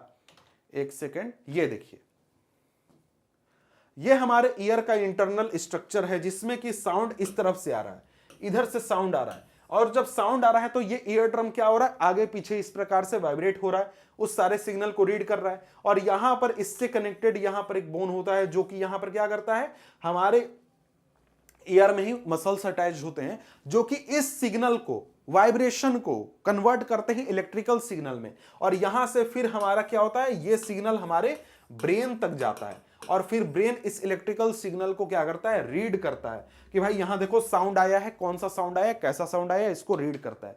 समझ गए। अब यहां पर अगर हम लोग आगे बढ़ें तो आगे हमारे सामने क्या है, आगे यहां पर कहता है कि the ear drum is like a stretched rubber seat, rubber seat के जैसा, जैसे बलून होता है ना कि बलून को फुलाते हैं तो टाइट होता है, उसी प्रकार का हमारा यहां पर ईयर ड्रम होता है। समझ गए। Sound vibrations make the ear drum vibrate. Sound जो वाइब्रेशन, जैसे मैं यहां पर बोल रहा हूं तो यहां पर हमारा वाइब्रेशन पूरे एयर में वाइब्रेशन हो रहा है। अगर मैं यहां खड़ा हूं तो मेरे साउंड में ये एयर पहुंच रहा है, और एयर से वाइब्रेशन भी पहुंच रहा है, जिससे कि यहां पर मेरा ईयर ड्रम वाइब्रेट कर रहा है, और यहां पर ईयर ड्रम वाइब्रेशन को मेरा ईयर क्या कर रहा है, इलेक्ट्रिकल सिग्नल में कन्वर्ट कर दे रहा है, जिसको मेरा ब्रेन रीड करेगा और निकालेगा कि भाई क्या साउंड आया, कैसा साउंड आया। अब यहां पर अगर हम लोग देखें तो यहां पर एक प्रिकॉशन बताया कि आपको कभी भी शार्प और पॉइंटेड या फिर हार्ड थिंग अपने कानों में नहीं डालना है। ईयर ड्रम अगर डैमेज हो गया तो वो कभी ठीक नहीं होता है। समझ गए। अब यहां पर इसके बाद हमारे सामने टॉपिक है। टॉपिक क्या है, amplitude, time period and frequency of a vibration. मतलब साउंड से जुड़े हुए कुछ प्रॉपर्टीज को यहां पर हम लोग समझेंगे। अब तो यहां पर साउंड के वाइब्रेशन के बारे में एक चीज आपको यह समझना है कि हमने देखा कि जब वाइब्रेशन होता है तब साउंड क्रिएट होता है, लेकिन ये जो वाइब्रेशन है ना, जिसमें कि rapid to and fro motion होता है, rapid to and fro motion, इस मोशन को हम लोग ऑसिलेटरी मोशन भी कहते हैं।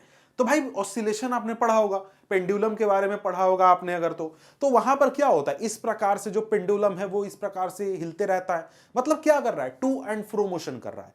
तो ये किस प्रकार का मोशन है, ऑसिलेटरी मोशन है। और जब हम साउंड में देखते हैं तो जब साउंड ट्रैवल करता है तो उसमें क्या होता है, किस प्रकार का मोशन होता है, यही ऑसिलेटरी मोशन होता है। क्यों, क्योंकि साउंड जब एयर से ट्रैवल करता है तो एयर के पार्टिकल्स क्या करते हैं, वाइब्रेट करते हैं, मतलब कि टू एंड फ्रो मोशन करते हैं। जब कोई सरफेस साउंड क्रिएट करता है तो वो कैसे क्रिएट करता है, वाइब्रेट करके, मतलब कि टू एंड फ्रो मोशन करके।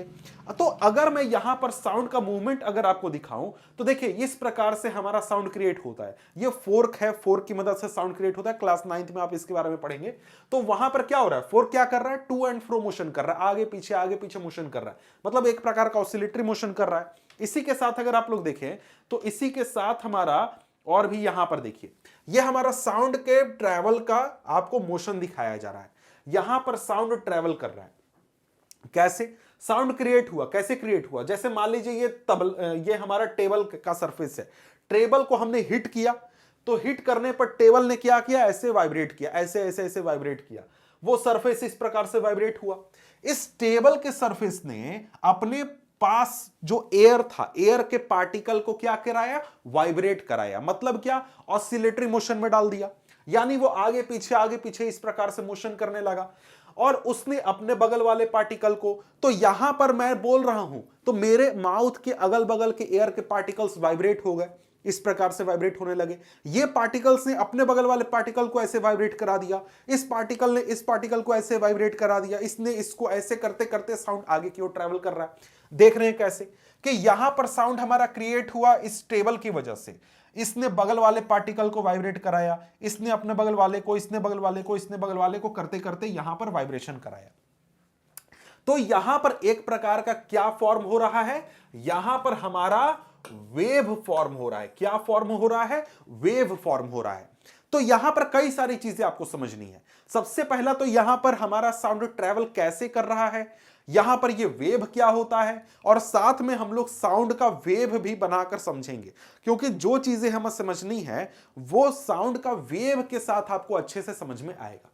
अब देखिए यहां पर आप जब देख रहे हैं तो यहां पर जब साउंड क्रिएट हो रहा है तो यहां पर आपको जब ये आगे की ओर आ रहा है तो यहां पर हाई डेंसिटी रीजन क्रिएट हो रहा है। मतलब एक ऐसा इलाका जहां पर कम जगह में ज्यादा पार्टिकल्स हैं, और यहां पर एक लो डेंसिटी इलाका क्रिएट हो रहा है जहां पर एक ऐसा इलाका जहां पर उसी जगह में कम पार्टिकल्स है। तो डेंसिटी क्या होता है ये आपको पता है। तो यहां पर साउंड इस प्रकार से ट्रैवल करता है। ये चीज और डिटेल में आप क्लास 9th में समझिएगा, लेकिन मैं यहां पर आपको जो चीजें समझानी है उसके लिए आपको ये चीज समझा रहा हूं। तो इस प्रकार से साउंड हमारा ट्रैवल करता है। साउंड एक वेव के रूप में ट्रैवल करता है। तो वेव क्या होता है भाई, वेव एक प्रकार का हमारा ऐसा मोशन है जिसमें कि एनर्जी ट्रांसफर होता है बिना पार्टिकल के मूवमेंट के, बिना पार्टिकल के ट्रांसफर हुए। मतलब यहां पर हमने क्या किया, हमने टेबल को जब हिट किया तो हमने एनर्जी लगाया, टेबल ने वाइब्रेशन किया तो उसने एनर्जी की वजह से वाइब्रेशन किया, और यहां पर इस टेबल ने अपने बगल के पार्टिकल्स को वाइब्रेट कराया, एयर के पार्टिकल्स को, तो उसमें भी एनर्जी खर्च हुआ। अब यहां पर जो एनर्जी यहां पर टेबल ने मूवमेंट करके, वाइब्रेशन करके खर्च किया, वो एनर्जी एयर की मदद से आगे की ओर जा रहा है। लेकिन यहां जो पार्टिकल्स हैं वो अपने ही जगह पर ऑसिलेशन कर रहे हैं या फिर वाइब्रेशन कर रहे हैं। मतलब कि इस प्रकार से टू एंड फ्रो मोशन कर रहे हैं, इस प्रकार से। मतलब एक बार पीछे गए, फिर अपने जगह पर आए, फिर आगे आए, फिर अपने जगह पर आ गए। तो इस प्रकार का ऑसिलेशन ये करते रह रहे हैं, और इस प्रकार से एनर्जी ट्रांसफर हो रहा है। यहां पर जैसे ब्लू वाला देखिए, ब्लू वाला लाइन को देखिए, क्या ये पार्टिकल आगे कहीं चला गया, ये पार्टिकल उड़ करके किसी के कान में पहुंच गया? नहीं। क्या ये पार्टिकल पीछे चला गया? जी नहीं। ये अपने जगह पर मस्ती से आगे पीछे मूवमेंट कर रहा है। मतलब कि अपने जगह पर ये वाइब्रेट कर रहा है, ऑसिलेट कर रहा है। और यहां पर सिर्फ ट्रांसफर क्या हो रहा है, हमारा साउंड ट्रांसफर हो रहा है, एनर्जी ट्रांसफर हो रहा है, और साउंड सुनने वाले के कान तक पहुंच रहा है। तो ये चीज आपको समझना इसलिए जरूरी था क्योंकि यहां पर अब जो चीजें आपको समझनी है वो आपको ज्यादा आसान हो जाएगा। अब देखिए यहां पर आपको क्या दिख रहा है, वेव दिख रहा है। क्या वेव है भाई, तो देखिए यहां पर देखिए, अब आप देखिए कि यहां पर हमारा मोशन हो रहा है तो हमारा साउंड आगे की ओर जा रहा है। मतलब कि यहां पर हमारा जो लो डेंसिटी हाई डेंसिटी साथ में ट्रेवल कर रहा है, आगे की ओर जा रहा है। अब इसी मूवमेंट को जब हम लोग यहां पर ग्राफ में उतार देते हैं तो इस प्रकार का हमें वेव मिलता है। अब ये रियलिटी में मूवमेंट इस प्रकार का है, लेकिन हम जब इसका ग्राफ बनाते हैं तो यहां पर हमारा इस प्रकार का हमें वेव मिलता है, वेव का स्ट्रक्चर। अब यहां पर हम ग्राफ किस चीज का बनाते हैं, तो एयर में जो प्रेशर चेंज हो रहा है डिस्टेंस के तुलना में, उसका ग्राफ बनाते हैं। तो यहां पर देखिए ये हाई प्रेशर इलाका है तो हमने क्या कर दिया, हाई प्रेशर दिखा दिया। ये लो प्रेशर इलाका है तो लो प्रेशर दिखा दिया। अब यहां पर अगर हम लोग देखें तो जो ये हाई प्रेशर वाला इलाका है, टॉप मोस्ट पॉइंट है ना, इसको हम लोग बोलते हैं क्रेस्ट। अब ये चीज आपको क्लास 9th में पढ़ना है, क्लास 8 में नहीं दिया गया, लेकिन समझाने के लिए मैं बता रहा हूं। और ये जो लो प्रेशर वाला इलाका है जो ये आगे जा रहा है वेव में, इसको हम लोग बोलते हैं ट्रो। समझ गए। अब यहां पर क्रेस्ट ट्रो समझ गए, ये चीज क्या होता है, high pressure region crest, low pressure region trough हो गया, ठीक है। अब यहां पर अगर हम लोग देखें तो यहां पर हमें एम्पलीट्यूड समझना है, टाइम पीरियड समझना है, फ्रीक्वेंसी समझना है, और भी चीजें, पिच समझना है, और भी चीजें समझनी है। तो यहां पर हम अब बारी बारी से उनको समझने का प्रयास करते हैं। क्यों? क्योंकि अब उनकी बारी है। तो यहां पर मैं क्या करता हूं, आपका बुक में से ही यहां पर इमेज खोल लेता हूं, या फिर आपको ऐसे ही समझा देता हूं। सबसे पहले हम लोग यहां पर क्या समझते हैं, एम्पलीट्यूड को समझते हैं कि एम्पलीट्यूड क्या होता है। अब देखिए, ये हमने ग्राफ बना दिया, किस चीज का, साउंड का हमने ग्राफ बना दिया। ये कैसे बना, ये आपको पता चल गया। हमारा जो पार्टिकल का मूवमेंट कैसे होता है, टू एंड फ्रो मोशन होता है। और जब पार्टिकल का मोशन होता है, यानी कि जो साउंड जब ट्रेवल करता है, तो प्रेशर और डेंसिटी चेंज होता है। एक रीजन होगा क्रेस्ट वाला, जहां पर हाई प्रेशर रीजन बन जाएगा। एक प्रेशर होगा ट्रो वाला, जहां पर लो प्रेशर रीजन बन जाएगा। तो इस प्रकार का हम लोग उसका ग्राफ बना देते हैं। अब इसमें आपको ये रीजन क्या कहलाया, ये हो गया क्रेस्ट, और ये हो गया क्या, ट्रो हो गया। ठीक है, ये तो चीज आपको पता चल गया, बहुत सिंपल सा चीज है। नेक्स्ट क्लास में आपको ये चीज यूज होने वाला है। अब यहां पर एम्पलीट्यूड क्या होता है, एम्पलीट्यूड ये आपका इससे यहां तक का जो ये हाइट है ना, ये हमारा होता है एम्पलीट्यूड।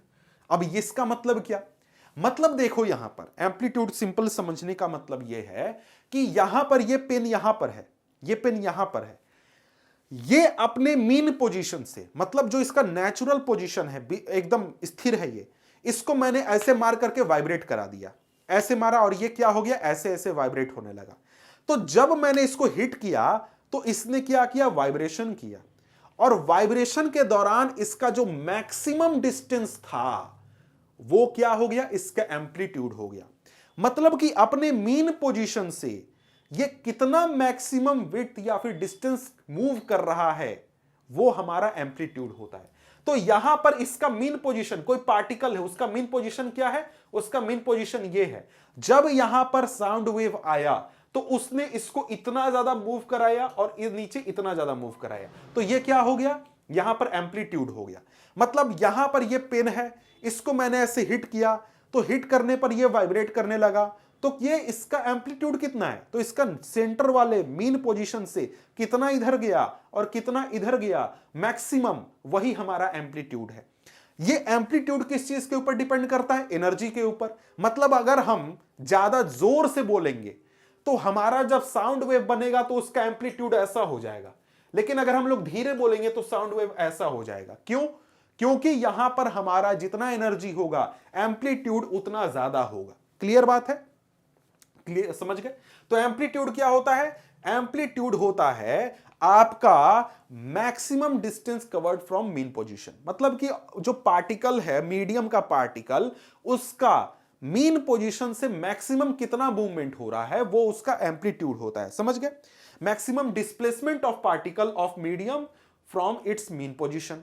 ठीक है, अब यहां पर देखिए, यहां पर अब दूसरी बात, यहां पर आपको क्या समझना है, यहां पर टाइम पीरियड भी है भाई, टाइम पीरियड। लेकिन टाइम पीरियड से पहले आपको ऑसिलेशन समझना होगा, ऑसिलेशन ऑफ फ्रीक्वेंसी। ऑसिलेशन की बात करें तो ऑसिलेशन क्या होता है आपको पता है, टू एंड फ्रो मोशन हमारा क्या होता है, ऑसिलेशन। मतलब कि ये जो मूवमेंट हो रहा है ना, ये इसका ऑसिलेशन है। अब यहां पर एक ऑसिलेशन को कंप्लीट करने में जो समय लगता है, वो उसका टाइम पीरियड होता है। समझ गए? मतलब कि यहां पर ये ऑब्जेक्ट है, ये ऑब्जेक्ट, ये ऐसे गया और ऐसे वापस गया और फिर अपने मीन पोजीशन पर आ गया, तो ये टाइम जो लगा इसको एक पूरा ऑसिलेशन करने में, वो क्या हो गया, वो हो गया टाइम पीरियड। मतलब कि एक पार्टिकल है, इधर से हमने बोला, आ करके बोले, तो साउंड वेव गया, ये पार्टिकल क्या हुआ, मूव करने लगा, इसको यहां तक मूवमेंट हुआ, फिर वापस आया, फिर यहां वापस आ गया अपने जगह पर। तो ये जो इसको समय लगा ये मोशन करने में, जैसे ये गया, आया पीछे और फिर वापस अपने जगह पर आ गया, एक ऑसिलेशन कंप्लीट करने में जो समय लगा, वो क्या हो गया, टाइम पीरियड हो गया ऑसिलेशन का। ठीक है, यही चीज कहता है कि you have already learned in about the oscillatory motion and it's time period. Time period क्या होता है ये मैंने समझा दिया। अब यहां पर फ्रीक्वेंसी है। अब फ्रीक्वेंसी क्या है भाई, फ्रीक्वेंसी बहुत ही सिंपल सी चीज है कि जो ये ऑसिलेशन हो रहा है, टू एंड फ्रो मोशन हो रहा है, ये एक सेकंड में कितना हो रहा है, नंबर ऑफ ऑसिलेशन, ऑसिलेशन पर सेकेंड। हर सेकेंड में कितना ऑसिलेशन हो रहा है वही हमारा फ्रीक्वेंसी होता है, कि एक सेकेंड में कितना ऑसिलेशन हुआ, कितना टू एंड फ्रो मोशन हुआ, वही हमारा क्या है, वही हमारा फ्रीक्वेंसी होता है। तो इसको जरा सा देख लेते हैं। कहता कि द नंबर ऑफ ऑसिलेशन पर second is called the frequency of oscillation. Frequency is expressed in hertz. Hertz क्या है, एसआई यूनिट है फ्रीक्वेंसी का। It's symbol is H Z. H Z capital H और स्मॉल जेड। एच जेड क्या होता है, यहां पर सिंबल होता है। अ frequency of 1 hertz is 1 oscillation पर सेकेंड। 1 हर्ट्ज का मतलब क्या, एक सेकेंड में एक हमारा ऑसिलेशन होगा। ऐसे गया, ऐसे पीछे गया, वापस मीन पोजीशन, ऐसे गया, ऐसे पीछे गया, वापस मीन पोजीशन। एक सेकेंड में एक ऑसिलेशन। अगर 20 सेकेंड में, अरे सॉरी, एक सेकेंड में 20 बार ऑसिलेशन होगा तो उसको हम लोग क्या कहेंगे, उसको हम लोग कहेंगे 20 हर्ट्ज। समझ गए। अब यहां पर आगे देखे तो कहता है you can recognise many familiar sound without seeing their object producing them. How is it possible? This sound must be different टू enable you to recognize them. Have you ever thought what factors make them different? Amplitude and frequency are two important properties of any sound. अब कहता है कि देखो भाई, कई सारे प्रकार के तुम साउंड सुनते हो और उनको बिना तुम देखे ये तुम बता सकते हो कि कहां से साउंड आ रहा है, कैसा साउंड है, दोनों में डिफरेंस है, ये कैसे बता पाते हो? उनमें कुछ डिफरेंट होता है। तो डिफरेंट क्या होता है? जनरली जो साउंड में डिफरेंस होता है वो उसके एम्पलीट्यूड और फ्रीक्वेंसी की वजह से होता है।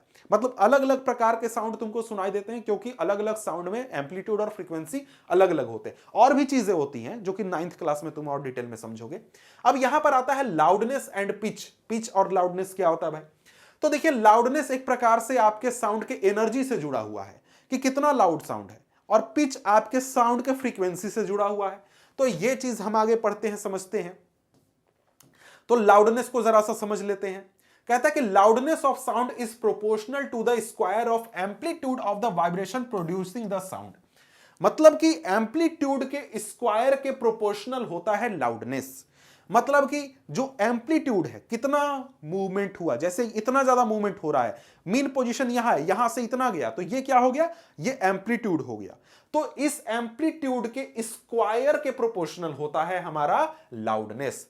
समझ गए। अब जैसे यहां पर एम्पलीट्यूड अगर दुगना कर देंगे तो लाउडनेस 4 गुना बढ़ जाएगा। समझ गए। Loudness is expressed in unit called decibel. Loudness को हम लोग डेसिबल में कैलकुलेट करते हैं, डेसिबल में मापते हैं। जैसे अगर आप सुनते होंगे कहीं भी साउंड का कितना ज्यादा साउंड है, कितना तेज साउंड है, ये पता करना होता है तो हम लोग डेसिबल में कैलकुलेट करते हैं। बोलते हैं कि यार इतना डेसिबल साउंड है तो ठीक है, इतना ज्यादा डेसिबल है तो प्रॉब्लम है, इतने में हियर लॉस हो जाएगा, ये चीज है।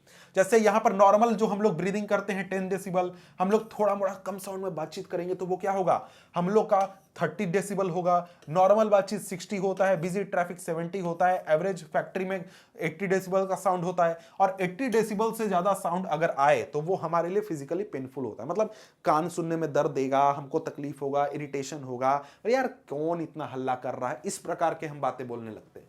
समझ गए। तो लाउडनेस क्या है भाई, कि लाउड, हमारा साउंड कितना लाउड है, मतलब मैं ज्यादा एनर्जी लगाऊंगा तो साउंड का एम्पलीट्यूड ज्यादा होगा और साथ में साउंड ज्यादा लाउड होगा। अगर मैं कम एनर्जी लगाऊंगा तो साउंड का एम्पलीट्यूड कम होगा और साउंड का लाउडनेस भी कम होगा।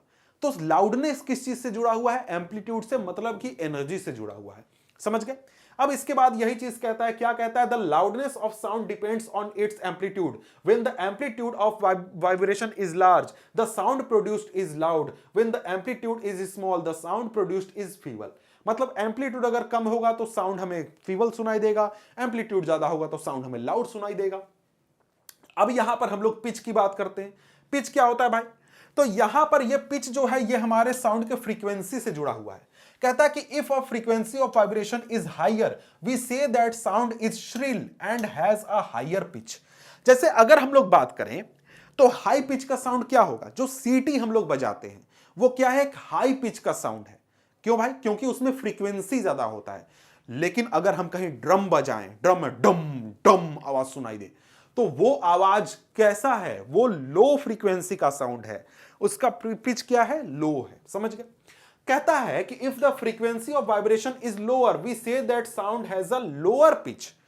जैसे अगर अब देखें कंपैरिजन में, मैं बोल रहा हूं तो मेरा आवाज थोड़ा मोटा मोटा सुनाई दे रहा है। क्यों? क्योंकि मैं लो पिच में बात कर रहा हूं, लो पिच है मेरा। लेकिन कोई छोटा बच्चा आ जाए और छोटा बच्चा क्या करे बोले, तो वहां पर उसको साउंड कैसा वो बोलेगा, मैं यहां पर बोल रहा हूं, मैं यहां पर, इस प्रकार से बोलेगा, तो उसका पतला आवाज होता है, तो उसका साउंड जो होता है ना वो हाई पिच साउंड होता है। समझ गए? तो जैसे ड्रम ड्रम जो है वो लो लो फ्रीक्वेंसी से वाइब्रेट करता है, 1 सेकंड में कम वाइब्रेशन करता है, तो वहां पर लो पिच साउंड क्रिएट होता है। लेकिन जब हम लोग एक विसल बजाते हैं तो विसल में वाइब्रेशन होता है, वो रैपिड होता है, रैपिड वाइब्रेशन, इसलिए यहां पर हाई फ्रीक्वेंसी होता है और इसलिए यहां पर हमारा पिच जो होता है वो भी हाई होता है। पिच किस चीज से जुड़ा हुआ है? फ्रीक्वेंसी से जुड़ा हुआ है।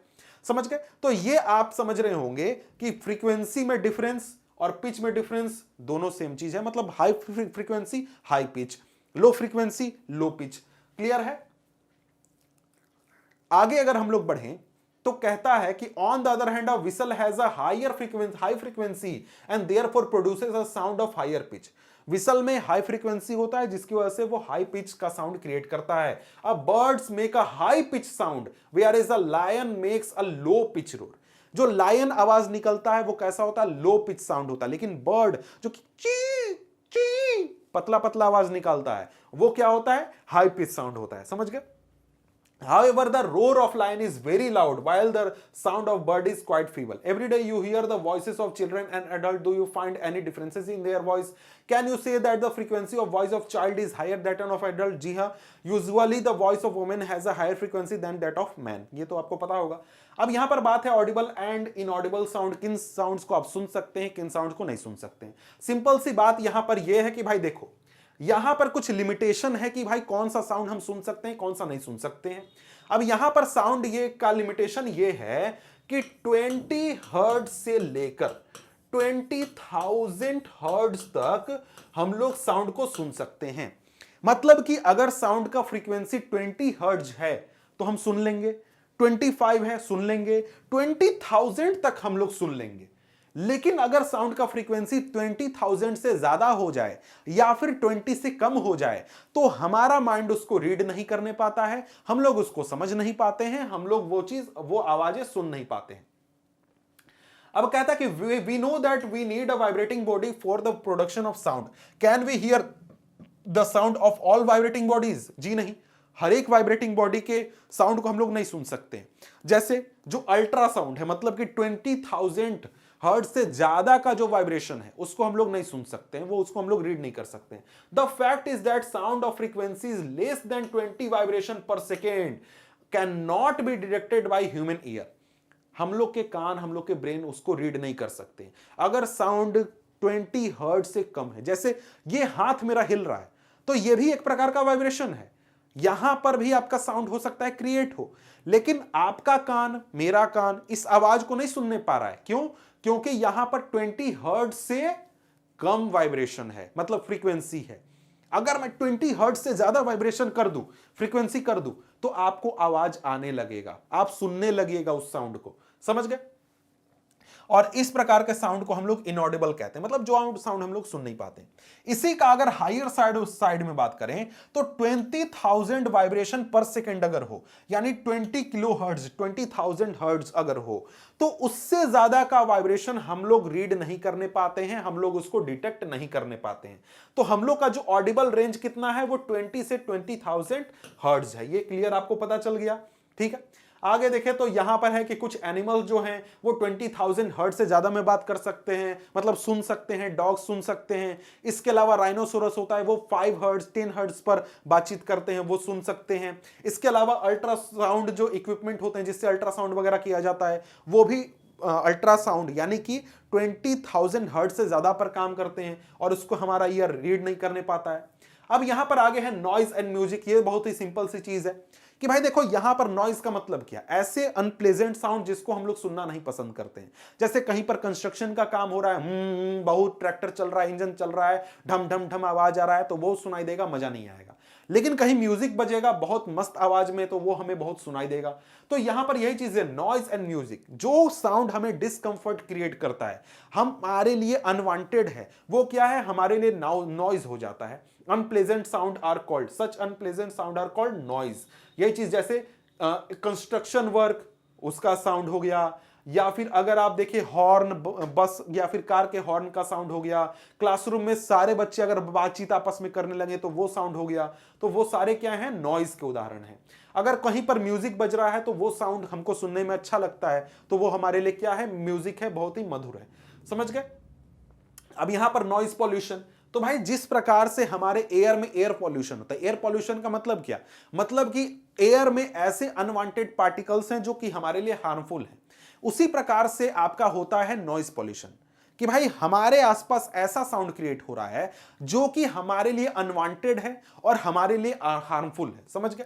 कहता है कि प्रेजेंस ऑफ एक्सेसिव और unwanted sound in the environment is called noise pollution.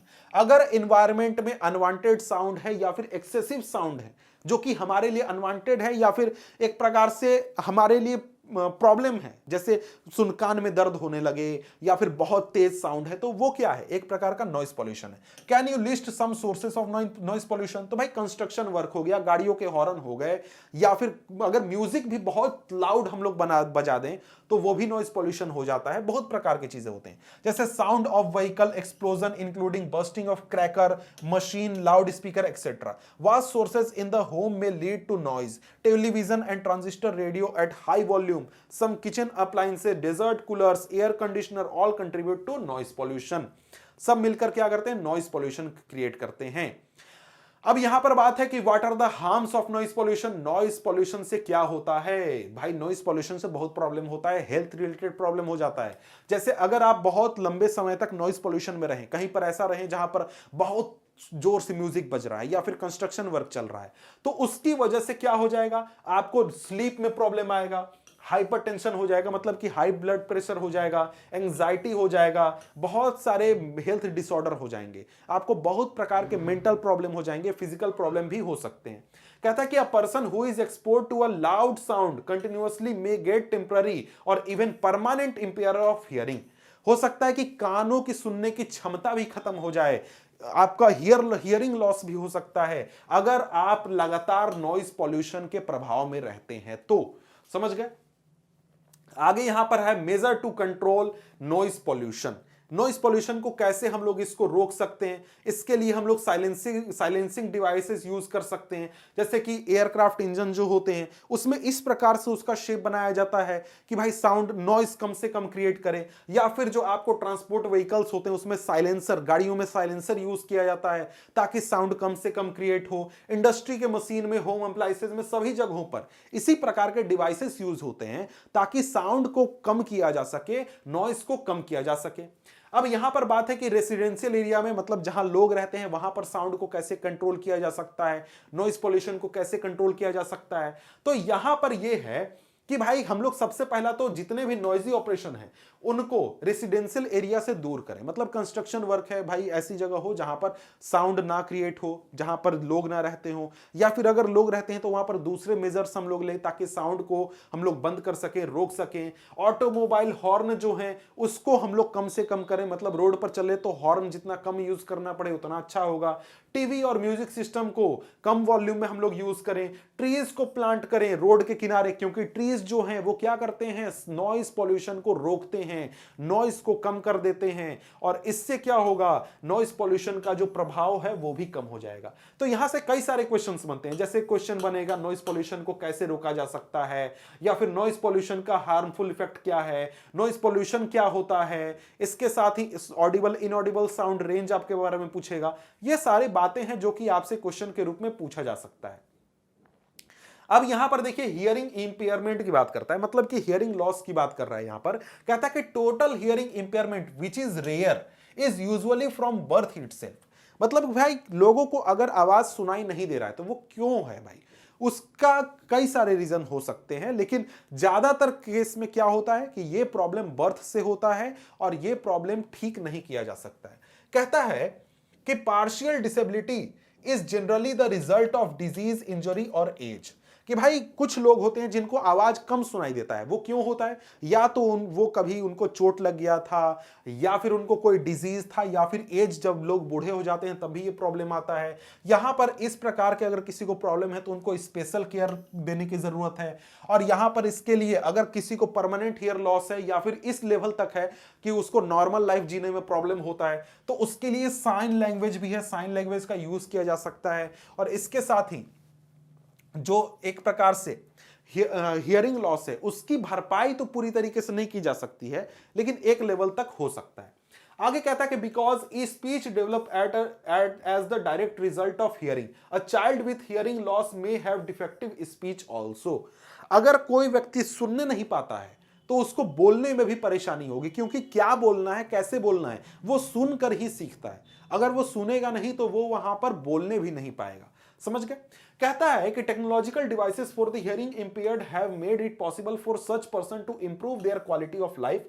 Society can do much to improve the life living environment for the hearing impaired and help them live normal life. कि भाई देखो, अब तो बहुत ज्यादा technologies आ चुके हैं कि किसी को कम साउंड सुनाई देता है तो उसके लिए हियरिंग एड आता है। अगर किसी को कुछ प्रॉब्लम है, बीमारी है, तो उसको ठीक करने के लिए इलाज हो सकता है। ये सब चीजें तो ठीक है, लेकिन सोसाइटी भी क्या कर सकती है? ऐसा माहौल क्रिएट कर सकती है कि अगर किसी को इस प्रकार की परेशानी है तो उसको जीने में मदद करे, उसको ताना न मारे, उसको परेशान न करे, बल्कि अच्छे से उसका ख्याल रखे ताकि वो नॉर्मल लाइफ जी सके। समझ गए? अब यहां पर क्या क्या आपने सीखा, व्हाट हैव यू लर्नड, देख सकते हैं, आपको देखना है तो यहां पर कुछ क्वेश्चंस भी हैं, तो वो सब बाद में देखेंगे। तो मिलते हैं हम आपसे अगले वीडियो में अगले चैप्टर के साथ। तब तक के लिए गुड बाय।